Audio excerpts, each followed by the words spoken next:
So, tell me about coming home, and Well, coming home, naturally, what did you do? You sat out on deck all day long, taking in that sun if it was a beautiful day. And just to know that there was nobody shooting at you, it was unbelievable. so did you have a girlfriend at the time? No.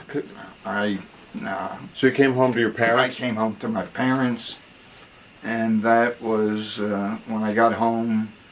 After I was home about a week, my mother said to me, "You don't have no clothes." I said, "Well, what happened to all my clothes?"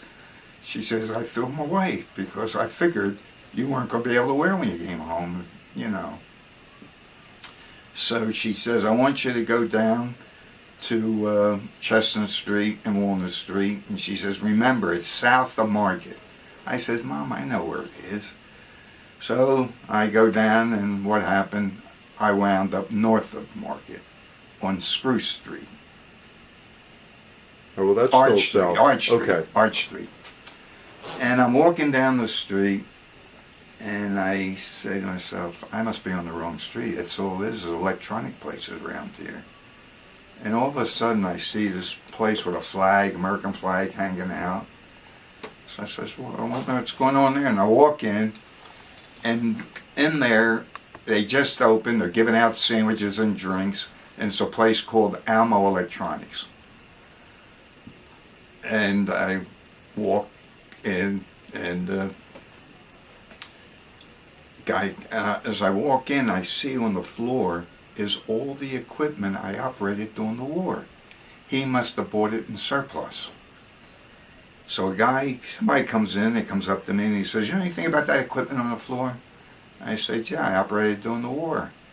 So he says, "I'm a ham." I said, which is a, short wave.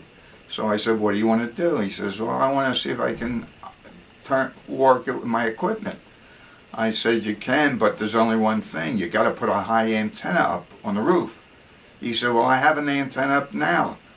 So I said, "Well, then you're in business. Go over." He said, "I'll take one." I said, "I don't work here."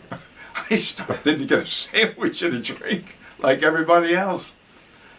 So, make a long story short, I said, "Go over to the counter, somebody will wait on you." So he goes over. Meanwhile, there's a man listening to this whole story, an elderly man.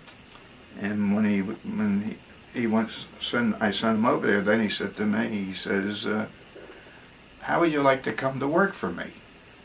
I said, "Why, do you own this place?" He says, "Yeah, this is my place. I just opened it. I used to work for my competitor, which was Radio Electric up the street." So I said, "Nah, I get $20 a week for 52 weeks for doing nothing." So he says, "But I'll pay you more." Well, to make a long story short, I get home and I said to my father, "Boy, did you raise a dumb son." My father said to me, "Now what did you do?" I said, "I got a job and I start Monday and I got to work even on Saturdays and I'm going to get $25 a week." I was getting $20 a week for staying home, Dad. And my father said, "You did the right thing." And he was right. I was with the company for 45 years. I was the executive vice president of the company. We were one of the largest distributors of electronic component parts. We traveled, my wife and I traveled all over the world because we sold and we imported from all over the world. And that was my division.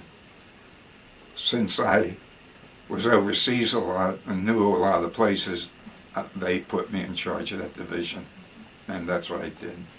And I'm still friendly with them. In fact, the son-in-law and the daughter, who our father owned the company, they still have the company up on Roosevelt Boulevard. And we go out at least 3 times a year. I get together with them, or I go up to the company, and when I come up, all the flags they can fly, they put out in the building. So do you still see anybody from the service? Only person I'm in contact with is my commanding officer, and he's a brigadier general.